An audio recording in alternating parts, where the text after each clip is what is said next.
Wait. Lionel got acquired, but that doesn't have to be a bad thing, does it? Let's talk about it.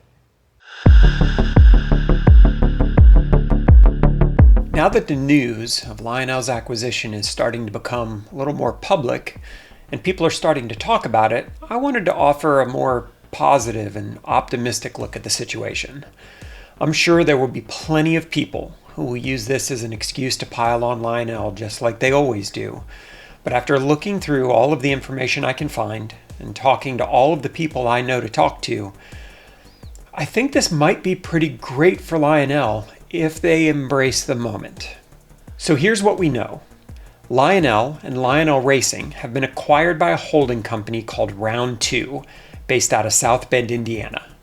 They immediately made Lionel the namesake of the entire company and are using Lionel brands as the umbrella that everything else they do rolls up into. Round 2 does a little of everything in the model ecosystem. They do plastic kits, they do die-cast cars, which someone referred to as Hot Wheels for rednecks, and while I don't know if that's true at all, it's certainly funny. They do slot cars, they do model train accessories, and they even have a small but really well-regarded HO and N-scale train company underneath the umbrella of brands.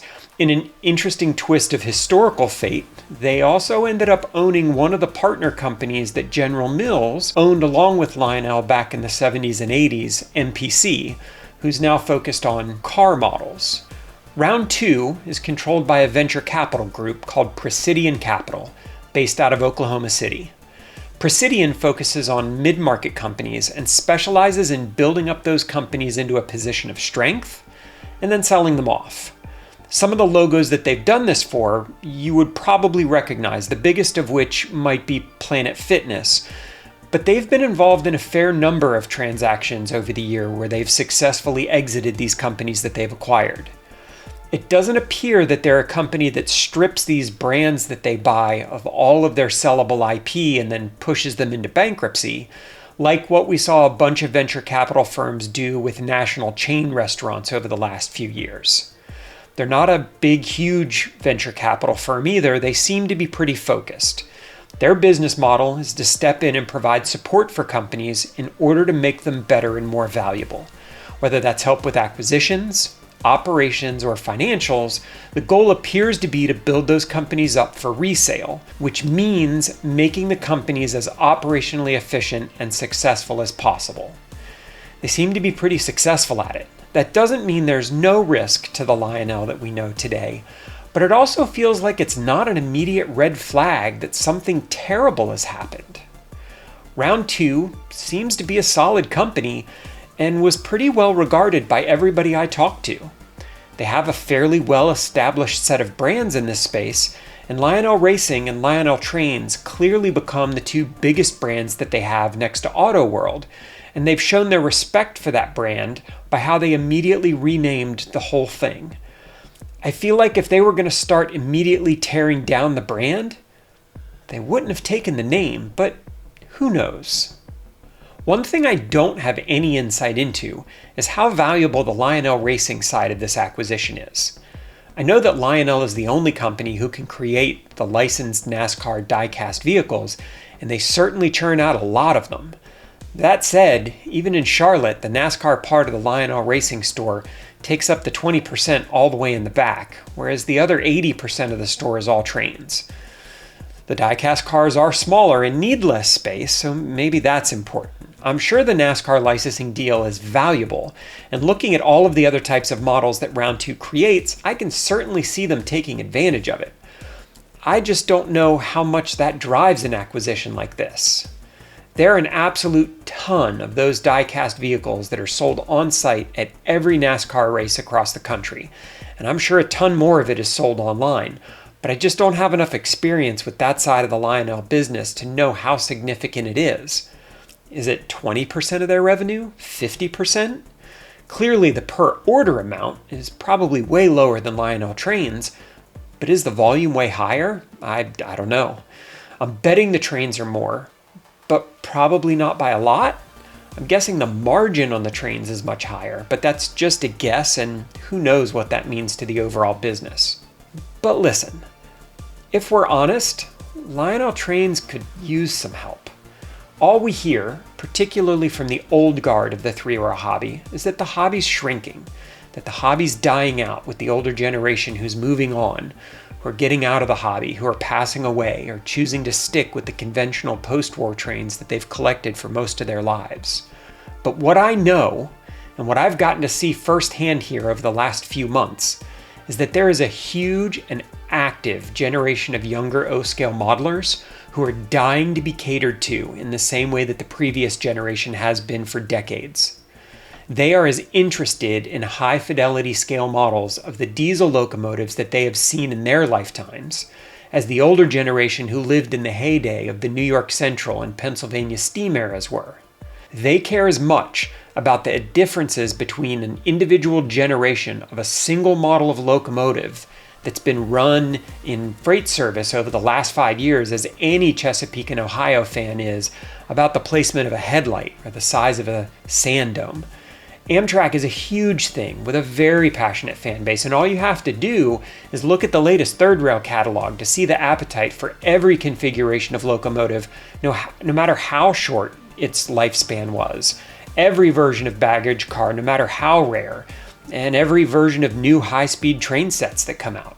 These folks thrive on social media, and they are very in tune with content creators and with personal brands. They don't congregate in text-based forums, but they are everywhere on Instagram, Facebook, in chat groups, and in Discord servers, places where Lionel simply isn't. Lionel has everything they need to jump that gap and to build a company who caters as much to those hobbyists in their 20s and 30s who finally have a stable income and families that they're raising, as they have been to the retirees who have been the backbone of Lionel's business for decades. You want to know how I know they can? Because they already do on the Lionel Racing side.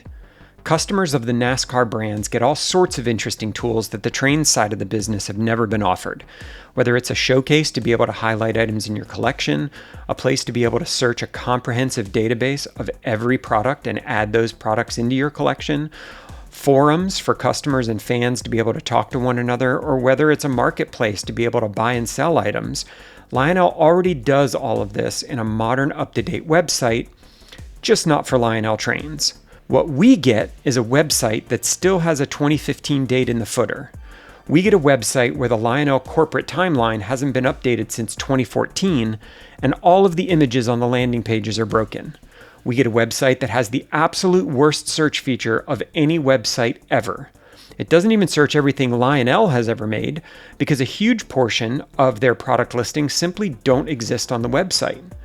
We get a website where even on the most high-end premium listings, there are links to documents that haven't worked for over a decade, and the main splash page to those locomotives hasn't been updated since 2016.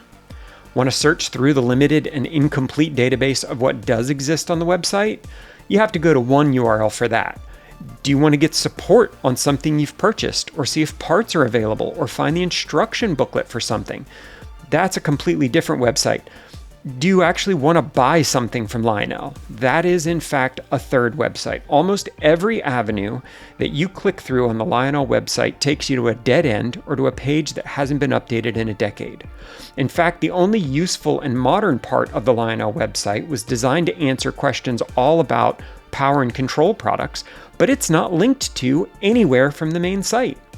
Even the links that are specifically labeled as power and control don't take you to the most useful page on the entire website.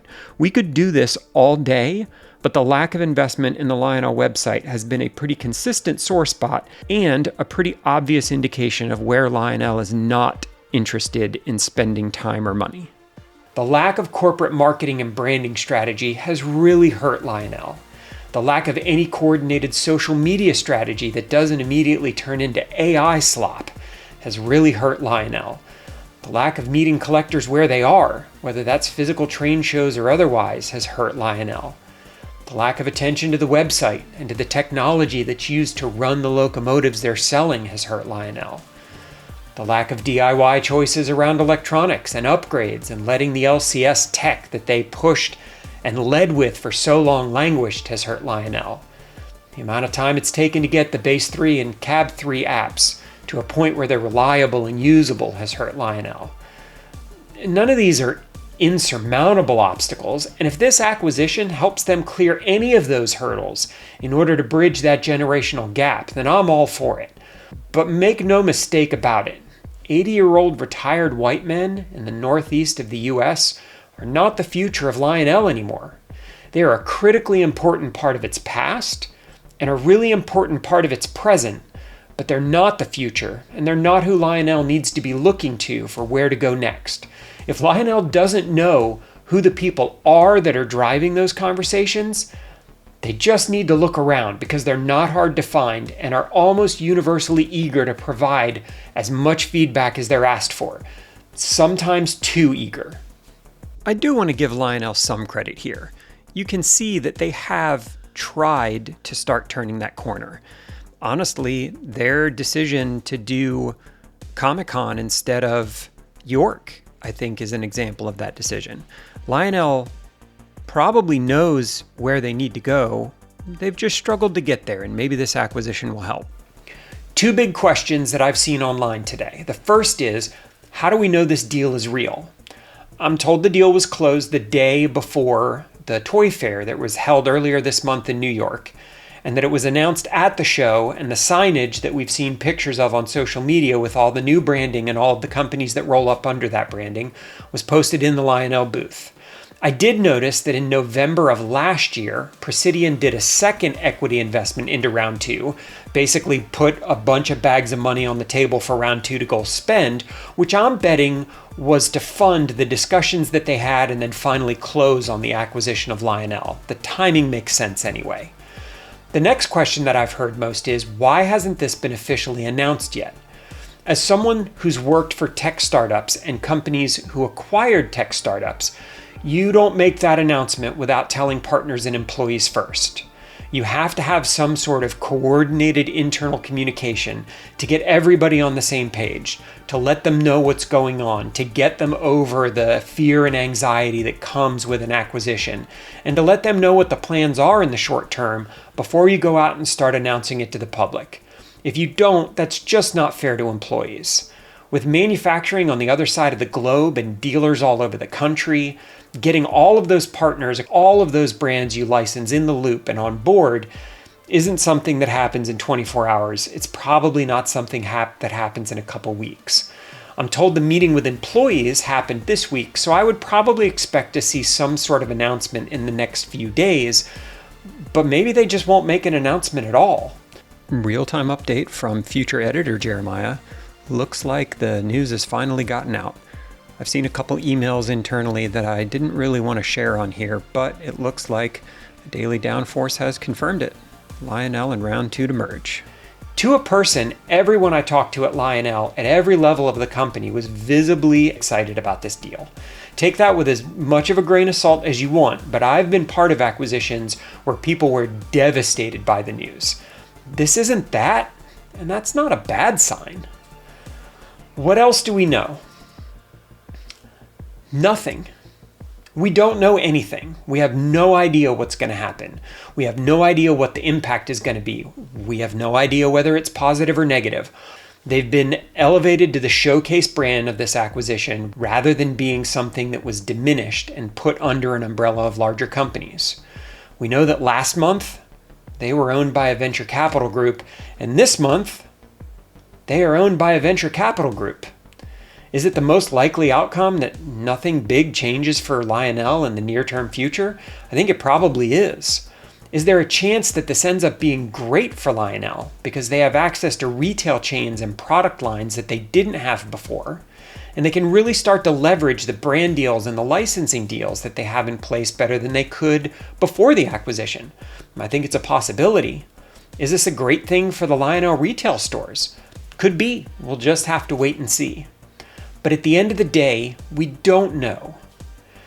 Every video that you see posted over the next couple weeks with doom and gloom predictions, just remember, nobody knows anything. It's all clickbait. It's all horseshit. Did I do the same thing at the beginning of this video? Absolutely, yes, I did. Last night, my friend reminded me of a wonderful quote from the TV series Andor that goes, "I'm condemned to use the tools of my enemy to defeat them." "That's what it takes to get a positive message out there, so be it." My suggestion is to be cautiously optimistic and continue to interact with Lionel the way you always have. If you're somebody who collects Lionel trains or who operates Lionel trains and you've been pre-ordering for catalogs or buying from retail stores, I'd continue to do that. If you have a dealer that you've worked with for a long time that you prefer for all of your interactions with Lionel, I would continue to use them. Until we're told something is different, let's not assume anything is different. Unless you're a Lionel executive or a Round 2 executive, you don't know. That person you know who doesn't work at Lionel anymore doesn't know. Your friend who works for a Lionel retail store doesn't know. Reading through the history of the new venture capital firm that now owns the company that owns Lionel doesn't give me any extra insight. We're all in wait and see mode. Everyone who's telling you not to be in wait and see mode is just showing you their bias and revealing how reliable they are when it comes to this topic. I'm telling you, I don't know what's going to happen. But I do know that Lionel has survived for 125 years through bankruptcies, Great Depressions, world wars, legal scandals, and through being acquired by large companies and small venture capital groups. I don't think this is going to kill him. It doesn't cost me anything to be cautiously optimistic about a brand that we've all had such a long-standing relationship with. A brand who realistically has been the only full-sized, full-service three-rail manufacturer for years. This is what happens when private equity companies get involved. It is what it is, and we'll all find out together what happens next. But me, I'll always be rooting for the orange box bliss and the black box beauties. It's how my dad raised me and how his dad raised him. I don't apologize for anything. Be safe. Stay warm, have fun playing with the trains, and I'll see you in the next video.